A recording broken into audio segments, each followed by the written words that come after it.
जब वो उग्रवादी आते हैं तो बैठते हैं, इसको बोलते हैं उधर बैठ, ये गालियाँ छालें दी, बहुत गालियाँ दी सर, माँ की भी गालियाँ दी, अब क्या करेंगे, जो हमारी किस्मत जो, तो अब क्या बताएंगे। फिर उन्होंने कहा कि जो खट मंजा है ना, खट होता है ना चारपाई, उसके नीचे इसके हाथ रखे और ऊपर वो आतंकवादी बैठता है चारपाई के नीचे, हाँ उस पावे के नीचे, पावे के नीचे हाथ रखे और ऊपर आतंकवादी बैठे। ये गवाह है, वो चलाता रहा, यही बात था सर, ये चलाता। आपके हाथ रखे। सत्य कहेंगे, सत्य लिखेंगे, सत्य चलेंगे।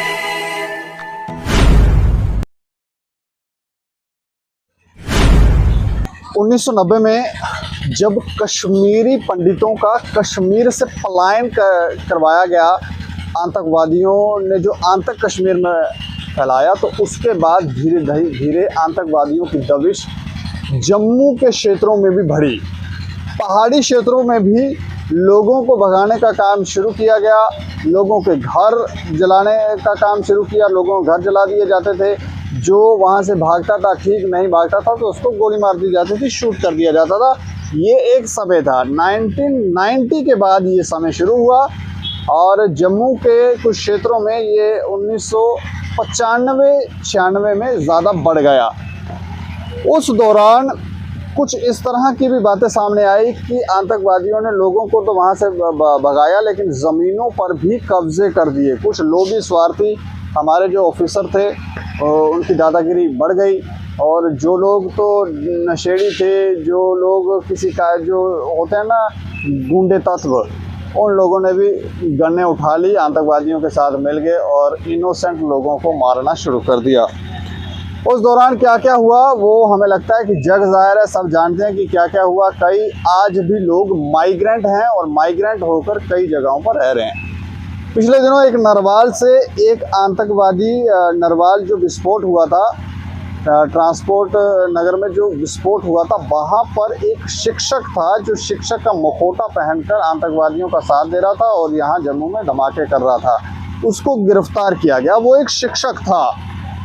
ऐसा ही एक और मामला है, एक ओवरग्राउंड वर्कर सुनने में आया कि शायद आतंकवादियों के साथ मिलकर काम करता था, तो वो भी शिक्षक है, इस समय रिटायर्ड हो गया है और उसके ऊपर कुछ गंभीर आरोप लगाए जा रहे हैं कुछ लोगों की तरफ से, और कहा जा रहा है कि उसने वहाँ पर उनकी ज़मीनें हथियाई हैं, कब्जा किया है, और कब्जा करने का तरीका शायद रेवेन्यू डिपार्टमेंट के अधिकारियों के साथ मिलकर किया हुआ है। उस समय ये 1995-96 की बात है।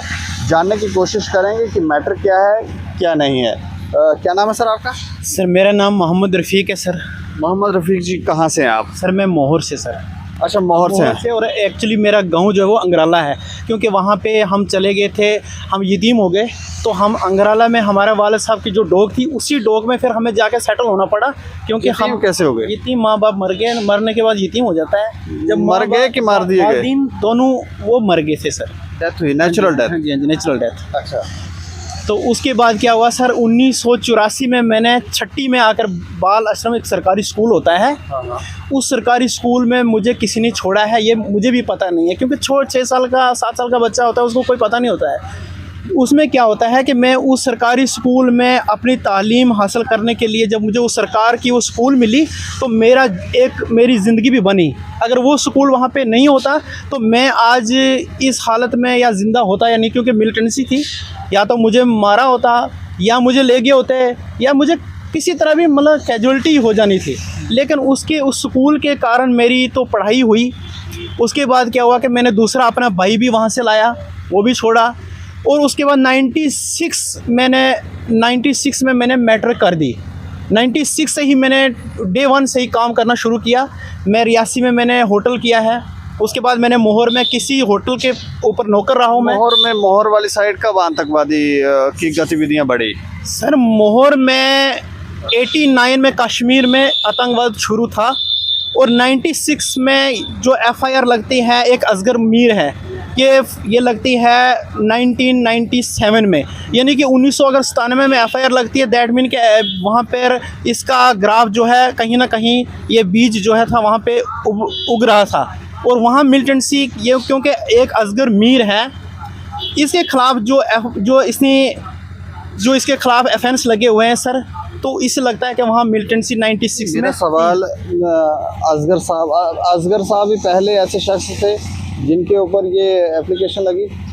सर देखो, जहाँ तक मेरा अंदाज़ा है ना, तो हमारी ज़मीन जो है वो उसके पास है। हमने ज़मीनी विवाद पे हम बाद में, मैं जो सवाल कर रहा हूँ कि आतंकवादी गतिविधियाँ मोहर क्षेत्रों में, जब पहाड़ी क्षेत्रों में कब बढ़ी? क्योंकि वहाँ से काफ़ी ज़्यादा मात्रा में लोगों को भगाया गया, उनके घर जलाए गए, गोलियाँ शूट कर दिए गए और लोग माइग्रेंट हो गए, कुछ तलवाड़ा में रह रहे हैं। तो ये गतिविधियाँ मैं पूछ रहा हूँ कब हुई? सर 96 में अरूज पे मिलिटेंसी थी, क्योंकि 96 में मैं एक होटल पे काम करता था और वहाँ इलेक्शन होने का कोई संभावना नहीं थी, इतनी मिलिटेंसी थी। और यहाँ के जो मास्टर थे उनको कश्मीर में लगाया था, ये मुझे पता है। होटल में वो आए थे, उन्होंने कहा कि 10,000 एक्स्ट्रा सैलरी देकर हम वहाँ पे ड्यूटी करने जा रहे हैं, और वहाँ के टीचर या यहाँ के अलग अलग लगाए थे। तो उस वक्त मुझे पता है कि अरूज में मिलिटेंसी थी, लेकिन मैं अपने गहू में नहीं गया, मैं मोहर में रहा, वहाँ थाने के आसपास में मेरा होटल था और मैं वहाँ से निकला नहीं कभी सर। मैं अभी बाहर निकले, लेकिन मिलिटेंसी ये जजमेंट है मुझे कि मिलिटेंसी बहुत थी उस वक्त। 1996 में बड़ी मिलिटेंसी थी सर। अच्छा, अभी एक आतंकवादी भी गिरफ्तार हुआ है, ये नरवाल में विस्फोट करवाए थे, वो भी मोहरी क्षेत्रों का बताया जा रहा है, तो है उसकी जानकारी आपको? जी सर, वो तो वहाँ के गुलाबगढ़ का है, वो तो उनका ZDO ऑफिस मोहर में है ना, तो वो आता था, मैं भी उसको जानता हूँ। अच्छा। मैंने वो आया, बाज़ार में आया, वो तो वहाँ का लोकल है ना सर, मैं ऐसा थोड़ा बोलूँगा मैं नहीं जानता हूँ। वो गुलाबगढ़ का है, वो कई बार मोहर में आता था। कभी ऐसे शंका हुई कि ये भी आतंकवादी गतिविधियों में होगा? सर बिल्कुल भी नहीं, हम सोच भी नहीं सकते कि ऐसे एलिमेंट। अब हाँ, इससे मैं डर के इधर पहुँचा हूँ कि मैं भी घबरा गया कि ऐसे एलिमेंट हमारे अंदर अभी भी हैं। तो उधर से हम कह रहे हैं कि हम बिल्कुल एक वहाँ पे मिलिटेंसी मुफ्त है। तो अब ये तो अगर है मिलिटेंसी, अगर है तो ऐसा एलिमेंट है तभी तो है कहीं सर। ये तो उसका इनको सर्वाइवल कर रहे हैं सर ऐसे लोग। ये जो शिक्षा था, ये जो टीचर था, बड़ा फील हुआ, मैं भी बड़ा महसूस हुआ कि देखो एक टीचर ने ऐसा काम किया। इससे मैं खुद तो शर्मा गया कि ऐसा काम इसने किया। ये तो पूरे इसने जो अब हमारे एजुकेशन डिपार्टमेंट है, जो एजुकेशन देने वाला यही डिपार्टमेंट है, उसका ये हाल है, तो मैं कुछ कह नहीं पाता हूँ। चौंकाने वाली बात है कि मोहर क्षेत्र का क्योंकि नाम भी खराब हुआ और शिक्षक जो था बीच में था। मैं आपका नाम जान सकता हूँ? मेरा नाम मोहम्मद मुश्ताक है। आप भी मोहर से ही हैं? मैं मोहर से हूँ, ये मेरा रियल ब्रदर है। अच्छा। और जो इन्होंने कहा, अगर मिलिटेंसी की बात करें तो 92 में अगर श्रीनगर में थी, लेकिन हमारे भी 95 और 94 से स्टार्ट हुई थी मोहर में या हमारे जम्मू डिवीज़न में। तो ये रहा सर के वहाँ ये जो बहुत सारे जो लोग OGW में हैं, उसमें से अभी हमने ये एक मोहम्मद अस्कर मीर की जो बात है, ये एक रिटायर टीचर आज की डेट में, और उस टाइम में ये भी एक एक्टिव था और ये भी अंडरग्राउंड जो काम कर रहा था मिलिटेंटों का एक तरफ से ये कमांडर बनाया था उस दौर में। तो इसका बड़ा सिक्का उस दौर में चलता था और हम आरफन हो गए थे, यतीम हो गए थे। मैं भी एक बालासुर स्कूल से पढ़ा हूँ और हम ये सारे हालात से आके यहाँ तक पहुँचे हैं। और उस वक्त जो था, इन्होंने हमारा एक रियल अंकल था, तो उनके साथ काफ़ी ज़्यादा ये मतलब ये बोलने लगा कि ये जो यतीम है हमें निकाल दिया। हमारी जो वो वहाँ पे ज़मीनें थी वो भी इसने इलीगल हड़प की। जो अच्छा, ये ज़मीनें कब्जा की ज़मीन है, मैं आपसे जानना चाह रहा हूँ आपकी कितनी ज़मीन कब्जा की गई है, कैसे की गई है, कहाँ पर ये ज़मीन थी, ये थोड़ा सा बताएं, और किसने की? सर जो हमारे दादाजी थे तो वो उसके 3 बेटे थे। वो 3 बेटे थे उसके, तो उसमें क्या हुआ कि वो 3 बेटों को हिस्सा करके उसने दिया वहाँ पे जमलान में भी, और ऊपर अंगराला में एक ढोक थी, उस ढोक में भी हिस्सा करके दिया। क्योंकि गर्मियों में वहाँ पे जाते थे और सर्दियों में वहाँ पे बर्फ़ पड़ती है, तो सर्दियों में वो यहाँ पे आते। दादाजी की यहाँ ही ज़मीन थी और हमारा दादा के 1948 में मतलब इंतकाल हुआ। इसके डॉक्यूमेंट्स हैं आपके हाँ जी पास? सर जी हैं। उसका हमारा क्या हुआ कि ये चाचा हमारा जो है ये हमारी ज़मीन बेच देता है। हमारा सबका रियल चाचा जो है ये हमारे साथ षड्यंत्र करता है, इसलिए क्योंकि इसको एक बेटी थी, इसको बेटा कोई नहीं था। इसने हमारे साथ शरारत की कि ये इसके मेरे भाई के हैं, क्या पता ये खा लेंगे। तो उसने हमारे साथ ऐसा षड्यंत्र रचा कि हमारी ज़मीन नहीं बल्कि अपनी, कहने लगा कि मैं अपनी ज़मीन बेच रहा हूँ असगर मीर को, तो बेच दी। और उसके बाद एक बार क्या हुआ कि वहाँ पे जब विरासती इंतकाल होता है, हमारे वालिद साहब के नाम इंतकाल था और वालिद का इंतकाल जो है वो 1982 में हमारे नाम विरासती इंतकाल होता है। उसमें तहसीलदार साहब, मुगल तहसीलदार जो है उसका वहाँ पे स्टैंप लगी है। उसमें परत सरकार में लिखा है। परत सरकार में पीछे क्या होता है, विटनेस होते हैं सारे। उसमें क्या होता है कि उसमें हमारे नाम वो इंतकाल होता है और वो चाचा जो है वहाँ बयान देता है कि हम जो बाजा है वो हमारे वालिद था, कहता है जो बाजा है ये 1 साल पहले फौत हो चुका है और इसकी जो ज़मीन है इसके 4 बेटे और 1 बेटी जो है इसके हकीकी वारिस हैं और ये जो जायदाद है इसका वरासती इंतकाल जो है इनके नाम किया जाए। ठीक है, चाचा हमारा इंतकाल भी करा देता है। उसके बाद हमारा इंतकाल होने के बाद हमारी गर्दोरियाँ चलती हैं। इंतकाल में मालिक भी होते हैं, काश्त भी होती है हमारी। और 96 में जब मिलिटेंसी अबूर पे आई तो इस असगर मास्टर ने इस चाचे को लेकर क्या किया कि हमारे ज़मीन उस चाचे की जो बेची हुई थी या दी भी बेची थी, लेकिन अगर उसकी बेची तो शायद उससे क्लब कर दिया। हमारा एक और चाचा था उसका हिस्सा भी क्लब किया। उसमें एक सकीना लड़की थी, हमारी बहन थी, वो पतेर मतलब कज़न सिस्टर थी। उसका रकबा क्या करता है, उसको लिखता है कि ये हमें गिफ्ट दी है, यानी कि गिफ्ट दी है। हालांकि कैसे गिफ्ट देगी वो हमारा रिलेटिव तो है नहीं, हमारा कोई संबंध मतलब उसके साथ कोई लेना देना नहीं है, वो हमारे कोई कौमियत नहीं है। और उसको कहता फिर भी अगर मैं मानता हूँ अगर वो अच्छे कार्य के लिए हो सकता है गिफ्ट दे हाँ दी। मैं मानता हूँ कि अगर उसने गिफ्ट दे दी उसको, इस पर भी हम मानते हैं कि अगर उसने 1996 में सकीना गिफ्ट देती है। ये लिखा है कि इंतकाल जो है 1996 में नायब तहसीलदार करता है। उस नायब तहसीलदार ने भी बहुत तोड़ मरोड़ के काम किया है, क्योंकि परत सरकार हमें नहीं मिला। जो परत सरकार का रकबा है, परत सरकार में पीछे विटनेस होते हैं, परत सरकार उस रकबे का, सकीने वाले रकबे का नहीं मिला, उसका मिलता है परत पटवार। परत पटवार में पीछे कोई कार्रवाई होती नहीं है और सिर्फ आगे नायब तहसीलदार उसको डिस्ट्राइव करके तो सीधा उसके नाम इंतकाल, और फिर सारे रकबे को क्लब करके असगर मास्टर अपने नाम इंतकाल करता है और अपने नाम इसका दफ़ा 4, 8 या कुछ भी जो भी इंतकाल होता है, इंतकाल भी है, काश्त भी है। और आज मौजूदा दौर में और आप ये कह रहे हो कि मतलब रेवेन्यू डिपार्टमेंट के साथ मिलकर वो हाँ सर, उसका जो असगर मास्टर है, इसका जो फादर था वो गर्दावर था उसी रेवेन्यू डिपार्टमेंट में, और नायब तहसीलदार था कोई आगे पीछे ABC होगा कोई, उसका स्टैम्प तो है, वो तो खुद करेंगे। लेकिन इन्होंने उस जो गर्दावर ने ये हमारा रकबा खुद ब खुद अपने हाथ से और सारे रकबे को बिल्कुल क्लब करके तोड़ दिया। कहीं लोगों के उसमें रकबे, कहीं लोगों को उन्होंने मतलब या तो वहाँ से निकाल दिया या तो मिलिटेंसी में उन लोगों को दबाया। क्योंकि इसके ख़िलाफ़ देखो इसने क्या क्या काम किया है सर। इसके ख़िलाफ़ 302 है, इसके ख़िलाफ़ 307 है, इसके ख़िलाफ़ 326 है, इसके ख़िलाफ़ 120, एक 120B है, 120 असगर मास्टर की बात। हाँ 121 है, 123 है, 123 RPC। यानी कि इसने देश के खिलाफ षड्यंत्र रचा है, इसने देश के विरुद्ध में काम किया है। इसने उस टाइम मिलिटेंसी को उभारा है। इसने मेन मिलिटेंसी को वहाँ से इसने वहाँ ये अंडरग्राउंड वर्कर है OGW, इसने यहाँ मिलिटेंसी को जन्म दिया है।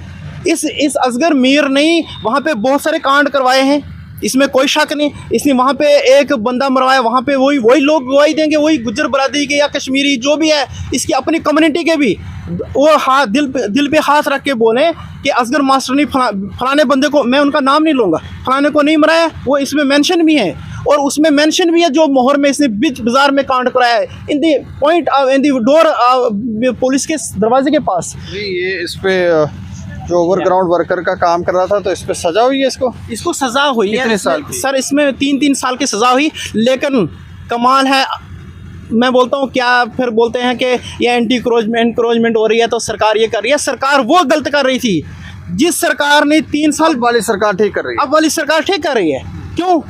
3 साल सज़ा होती है, तनख्वाहें इकट्ठी मिलती हैं, फिर 3 साल सज़ा होती है, तनख्वाहें इकट्ठी मिलती हैं। उल्टा उसको एक तो उसको इकट्ठी सैलरी मिलती है, क्योंकि वो 3-3 साल सज़ा काटता है। उसको पढ़ाने की चलो ये तो उसकी जर्नी होगी, वो गलत कामों में था, जजमेंट भी है, यहाँ पे कोई कोर्ट में केस भी चला है। अब आपकी ज़मीन, कितनी ज़मीन पर आपको आप ये कह रहे हैं कि कब्जा किया है, कितने कनाल ज़मीन? सर मेरी जो 49 मलकियत, 49 वरासती इंतकाल हुआ हमारा 49, ये 40 कुनाल जो मेरे पास इधर परत सरकार में भी मैंने लाया है, और मैंने वो कोर्ट से एडीसी साहब को दिया है। और डॉक्यूमेंट है अपनी ज़मीन का, हाँ, थोड़ा सा अरे दिखाओ जरा। फिर उसमें मैं पता क्या, मैं एडीसी साहब का बहुत शुक्रगुजार हूँ कि वो बहुत ईमानदार हैं और मुझे भी उम्मीद है कि इंसाफ मिलेगा। लेकिन एडीसी साहब को कंप्लेन की थी? हाँ की है, वहाँ पे मैं पेश नहीं हुआ हूँ, वो किसी वकील से मैंने करवाया, वहाँ मैं अभी पेश नहीं हुआ हूँ, ना उसके सामने गया हूँ। लेकिन वहाँ पे पटवारी जो है ना, इरफान पटवारी, जो इमरान पटवारी, जो इस पटवार यूनियन का प्रेसिडेंट है, उसको मैंने 17 में नकलें मांगी और वो मुझे कहता है आपका इधर रकबा ही नहीं है। फिर मैंने उसको 18 में एप्लीकेशन दी, बोलता आपका रकबा ही नहीं है। ये कौन सा डॉक्यूमेंट? ये डॉक्यूमेंट्स वही जो हमारा विरासती इंतकाल हुआ है सर, ये जो विरासती इंतकाल हुआ है इसके डॉक्यूमेंट्स हैं ये। लेकिन मैंने 17 में, देखो ये बोल रहे हैं कि आप इतने सारे लेट हो गए। सर मैंने 2010 की बात है, ये भाई भेजा, मैंने चाचा को बोला कि हमारा रकबा दिखा, चाचा बोलता है आपका रकबा नहीं बेचा है, आपका रकबा वहीं मौजूद है। चाचा ने बोला 1000 बार कि आपका रकबा नहीं। फिर एक बार चाचा को जब हमने बोला, चाचा ने, इस असगर मास्टर ने ऐसा षड्यंत्र रचा कि चाचा को वहाँ से ऐसा एंगल इन्होंने तैयार किया कि मिलिटेंट आए, इसके ये गया वहाँ ज़मीन, ये अंगराला में दुकान करता था, ये लड़का गया, मैं कभी नहीं गया। उन्होंने कहा कि जब तक आप उसको नहीं लाएंगे, मुझे बोलना का मतलब, उसने जो गलत लफ्ज़ बोले, चलो मैं उनको नहीं यहाँ बता सकता हूँ, ऐसे गलत। चाचा के घर आतंकवादी गए? हाँ, चाचा के घर आतंकवादी रहते थे, चाचा बिल्कुल इन्वॉल्व था। और यहाँ ये मास्टर ने वहाँ पे, वहाँ दूर है ना, अंगराला जमनान से काफ़ी दूर है, तो वहाँ पे उनको रहने का सहने का एक ठिकाना मिलता था और वहाँ पे ये सोर्स था, ये इधर से कुछ भी बेचता था, वो उधर उनको अडॉप्ट करता था। मामला ये हुआ कि जब इसने वहाँ पे आवाज़ उठाई, अपनी 2010 की बात है, इसने आवाज़ उठाई कि मेरा हिस्सा दे दो। कोई 2-4 साल से मगर रहा, 6 से मगर रहा, 8-10। जब ये 10 की बात है कि एक दिन आए उग्रवादी आए, ये भागने लगा। जैसे ये भागने लगा तो वहाँ के 2-3 बंदों ने बोला भाई रुक जा, भागेगा ये मार देंगे पीछे से। बोला विटनेस हैं, आज भी हैं, मौजूद है, ज़िंदा है सर। उसके बाद क्या होता है कि जब वो उग्रवादी आते हैं तो बैठते हैं, इसको बोलते हैं उधर बैठ, ये वो गालियाँ छालें दी, बहुत गालियाँ दी सर, माँ की भी गालियाँ दी। अब क्या करेंगे, जो हमारी किस्मत जो, तो अब क्या बताएंगे। फिर उन्होंने कहा कि जो खट मंजा ना, खट होता है ना, चारपाई, उसके नीचे इसके हाथ रखे और ऊपर वो आतंकवादी बैठता है चारपाई के नीचे। हाँ, उस पावे के नीचे, पावे के नीचे हाथ रखे और ऊपर आतंकवादी बैठे। ये गवाह हैं, वो चलाता रहा, यही भाई था सर, ये चला। आपके हाथ रखे? शुक्रिया दीपक सिंह सर। मैं कहता हूँ हाथ नीचे रखे। हाँ, मैं असल में 9-10 में मेरे भाई ने मुझे वहाँ पे एक दुकान डाल के दी और मैं घर गया। जब मेरा घर रोड से थोड़ा सा दूर था, जब मैं घर पहुंचता हूं तो मैंने मेरा एक ब्रदर और भी है वहां पे, तो मैंने उसको बोला यहाँ तो कोई ऐसा तो नहीं, मुझे कुछ खतरा लग रहा है। तो मेरे भाई ने बोला नहीं है। तो शाम को जैसे होता था 8 बंदे सीधे आते हैं अंकल के घर में और मुझे वहाँ पे बुलाया। मुझे जब उस दौर में बुलाया और मुझे उन्होंने एक तो अपने वेपन की कुंदू की जो मुझे मारी है ना, मुझे अभी तक वो फीलिंग है कि इतनी ज़्यादा मारी। फिर उन्होंने बहुत ज़्यादा जुल्म किया, क्योंकि वो सारी मैं तफसीलन बयान नहीं कर सकता हूँ। एक वहाँ पे अभी भी जो मिलिटेंट है वो सिलेंडर किया हुआ है, वो अभी ज़िंदा है, उसका नाम मोहम्मद अशरफ है। और वो थे, और जो बाकी अदर जो लोग जो बुलाए हुए थे वहाँ उसी के इर्द गिर्द में, वो भी विटनेस है, मैं विटनेस दूंगा। और जो मैं पुलिस में गया हूँ, वहाँ चैन सिंह साइड में एक रहता है, वो सब इंस्पेक्टर आज SHO रिटायर हुआ है वो अभी। और उनके पास मैंने दूसरे दिन गया और वो बोलने लगे नहीं जी आपको वास्ता है जी, आपने जाना ये है। मैं गया, मैं जाके वहाँ पे उनको जब चैन सिंह को बोला तो फिर भी जाके अंकल मुड़ के बोला नहीं ये है वो है। फिर उन्होंने इतने मुझ पर हमले किए और 8 बंदों ने अटैक किया। इतना मैंने कहा अंकल ऐसे ज़मीन, उन्होंने बोला आप ज़मीन मांगते हो? तो वो मिलिटेंट बोले किस चीज़ की ज़मीन मांगते हो? तो हमने बाद को फिर दे खा लिया। हमने बोला जिनकी है तो तभी हम चलेंगे ना। आज कोई बोलेगा इतना लेट, ये लैंड का केस क्यों इशू आपने कंप्लेंट नहीं की, पुलिस को नहीं बताया? जब वहाँ पे जो आर्मी थी उनको भी नहीं बताया? जी बिल्कुल, पुलिस को कंप्लेंट बताई है। वहाँ जो एक सब इंस्पेक्टर है वो बिल्कुल ज़िंदा है अभी की डेट में। जो विटनेस है वो ज़िंदा है कि मुझ पे 8 बंदों का अटैक हुआ है या नहीं हुआ है, और ये सबको मैंने बताया। लेकिन उसके बावजूद जब ज़मीन का मसला गया ना, तो अंकल बोलने लगा कि ये आप ज़मीन मांगते हो। वो जो मिलिटेंट थे उस टाइम में वो बोलते हैं दिल्ली तक जगह नहीं मिलती है आपको, दिल्ली में जगह नहीं मिलेगी, आप कहाँ भागोगे? तो अब जहाँ सबसे बड़ी चीज़ है कि जब गोली के नोक के आगे वहाँ क्या करना था उस टाइम में। तो ये अब मैं जानना चाह रहा हूँ कि इतने सालों के बाद अब आप क्यों कैमरा के सामने आ रहे, क्या डर है, चाहते क्या अभी? हाँ जी बहुत अच्छा क्वेश्चन किया आपने कि कैमरा के सामने सबसे बड़ा मसला है कि जो पहले भी अगर एक्टिव था मिलिटेंसी दौर में, वो उनका गाइड था, वो उनको चलाता था, उसके अप डाउन आते जाते थे। असगर मास्टर की वो थाने में उसका रिकॉर्ड है, वो OGW में जो है आज भी उसकी जो फाइल है उस पर FIR लगी है, जेल काटी है उसने। एक बशीर मारा है वहाँ हिल जमनान में, उस मसले में भी वो फंसा था, वो उसको मार के रात को मिलिटेंट को उसने ज़बह किया, उसको गर्दन में छुरी चलाई थी, तो उसको भी मार के तो वो जाता है 10-20 किलोमीटर पे, तब तक फिर पुलिस जाती है, उसको पकड़ लेती है, उसके उस मसले में वो जेल रहा है। अब हमें खतरा ये है कि अगर हमने ज़मीन का मसला पुट ऑफ किया, ऐसा ना हो ये कहीं कोई बम डाले हमारे घर में कोई, और इसलिए मैं कहता हूँ कि मीडिया के सामने आके हम अपनी जान की एक सेफ्टी के लिए हम कहते हैं कि ये सामने हमारी बात है। अगर हमें कोई मिस्टेक होगी, हम कोई इलीगल करते होंगे तो हमें उसकी सज़ा लगनी चाहिए, तो ये प्रॉपर इन्वेस्टिगेशन होनी चाहिए इस मसले की। अच्छा, अंत में मैं आपसे जानना चाह रहा हूँ, क्या चाह रहे हैं आप? सर देखो, मैंने विद एफिडेविट जो वकील साहब को अपील की कापी दी है, विद एफिडेविट मैंने एफिडेविट इसलिए दिया है कि हम अगर सरकार का टाइम वेस्ट करेंगे, इलीगल किसी पर ऑब्जेक्शन लगाएंगे, तो हम गुनाहगार हैं।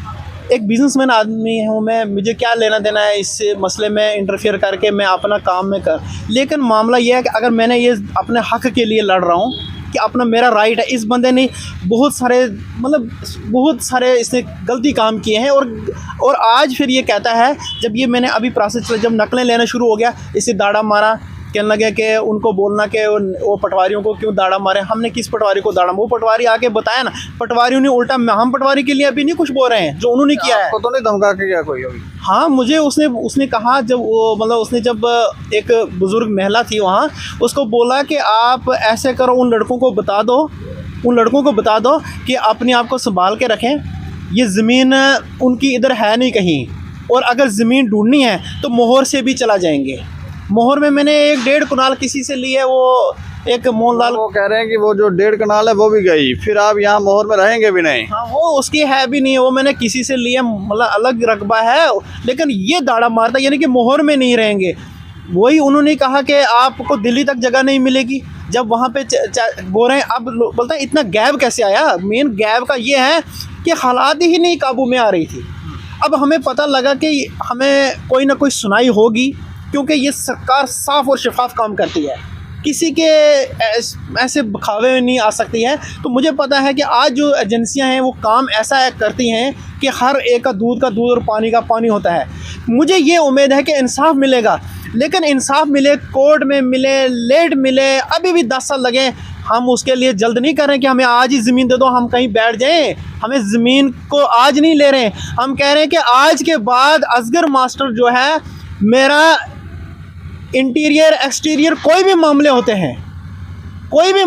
हैं, उसमें जो भी नुकसान होता है, मुझे मिलिटेंसी के कारण हो या कोई और कहीं कोई ऐसा कोई मसला मसाइल हो जाए। ये मैजिक का काम भी करता है, मैजिक शो है वाला बंदा है ये, ब्लैक मैजिक वाला, क्योंकि ये रहा है, वो जेल में रहा तो क्या सीखता था, ये जेल में जाके वही सीखते हैं, जेल में वही पढ़ते हैं, उनका फिर पाकिस्तान का गुण गाते हैं। और मुझे उम्मीद है कि इंसाफ मिलेगा, लेकिन इस बंदे का मुझे ख़तरा है, जब भी मिले इंसाफ। लेकिन तब तक के लिए अगर असगर मास्टर ने मेरे साथ कुछ भी आज के बाद कोई खेल खेली, अनहोनी हुई, उसका ज़िम्मेदार असगर मास्टर है। ये कैसे बोलता है? उस महिला सामने है, विटनेस आज ही सामने है, अभी तो केस चला ही नहीं, अभी तो नकलें ली, कहता पटवारियों को दाड़ा मार रहे हैं। हमने किस पटवारी को बोला?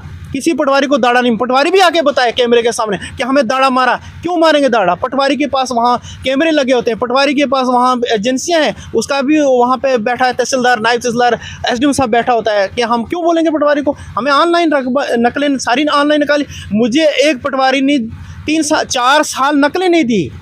जब मैं मांगता हूँ कहीं का रकबा, मैंने ये नकलें कैसे ली, ये कैसे कलेक्ट की? जो उसके सराउंडिंग में जो पड़ोसी होते हैं, उनसे, उनके रकबे से मैच करती हुई नकलें, तब मैं वहाँ पे उस रकबे पर पहुँचा हूँ। मैं उस रकबे पर नहीं पहुँच पाता था क्योंकि उसका मुझे खसरा नंबर ही याद नहीं था, उसके कोई वो जो म्यूटेशन है, इंतकाल का नंबर का पता नहीं था। वो तब मिला जब मैंने उसके जो पड़ोसी थे उनके इंतकाल नंबर से मैंने उधर से पहुँचा, आस्ता आस्ता वो रास्ता मिला मुझे, और फिर ऑनलाइन होने के बाद मैंने नकलें निकाली हैं। तो मामला यह है कि मैं चाहता हूँ कि आइंदा असगर मास्टर जो है कोई भी मसला मसाइल करेगा, क्योंकि आज देखो अभी आपने बोला कि गुलाबगढ़ का एक टीचर का ये हालत है, तो मुझे कौन सा पता लगेगा कौन सा एलिमेंट अंदर अच्छा है, बुरा है, कैसा है? और मतलब अंत में हम लास्ट ख़त्म ही करेंगे कि आपको खतरा है और इसलिए आप यहाँ पर आ गए हैं कि आपको अगर कुछ होता है तो कल उसका जिम्मेवार जो है रिटायर्ड टीचर जो असगर साहब हैं वो होंगे, ठीक है? सर टोटली मैं बोल रहा हूँ कि टोटली मुझे इसका ही खतरा है, इसका किसी भी तरीके से खतरा है, क्योंकि अगर ज़मीन मेरी है, अगर वो ज़मीन मेरी नहीं निकले तो असगर मास्टर को जो भी बोलेगा वो मैं वो सज़ा भुगतने के लिए तैयार हूँ। मुझे सज़ा मिलनी चाहिए। मैंने एफिडेविट दिया है कोर्ट में, इसलिए दिया है वकील के साहब के पास, अंदर कोर्ट में अभी अपीयर नहीं हुआ हूँ। मैं रफ़ीक साहब आपकी बात समझ गया हूँ। मैं बता दूँ आपको कि इस मसले के ऊपर जिस गवर्नमेंट टीचर के रिटायर्ड गवर्नमेंट टीचर हैं जिनके ऊपर ये आरोप लगा रहे हैं असगर साहब, उनसे भी हमने बात करने की कोशिश की। पटवारी साहब से, उनका एक पटवारी साहब है, उनसे नंबर लिया, उनको कॉल किया, उनके बेटे को कॉल किया, लेकिन कॉल जो था वो असगर साहब की तरफ से पिक नहीं किया गया। अब वो व्यस्त थे या क्या कारण था, क्योंकि हम भी जानना चाहते थे कि इसमें कितनी सत्यता है कि ज़मीन हथियाई गई है या नहीं हथियाई गई है। हथियाई गई है तो फिर किस तरह से ये किया गया है, तो जानने की कोशिश की, लेकिन इसमें कुछ हमें इनपुट नहीं मिला। लेकिन ये जो बातें कह रहे हैं ये बातें बहुत गंभीर हैं, क्योंकि एक टीचर पहले ही पकड़ा गया है और दूसरे टीचर जो है वो जेल काट के भी आया, जैसे ये बता रहे हैं। जो कंप्लेन, ये जो जजमेंट दिखा रहे हैं उसमें जो धाराएं, सेक्शंस लगाए गए हैं, उससे तो लगता है कि मामले गंभीर हैं और ध्यान देने की ज़रूरत है कि मौहर क्षेत्र में हो क्या रहा है। और अगर ऐसा है तो फिर इनको न्याय मिलना चाहिए और जो वहाँ पर दोषी है उनके खिलाफ एक्शन भी होना चाहिए, लेकिन प्रॉपर जांच के बाद।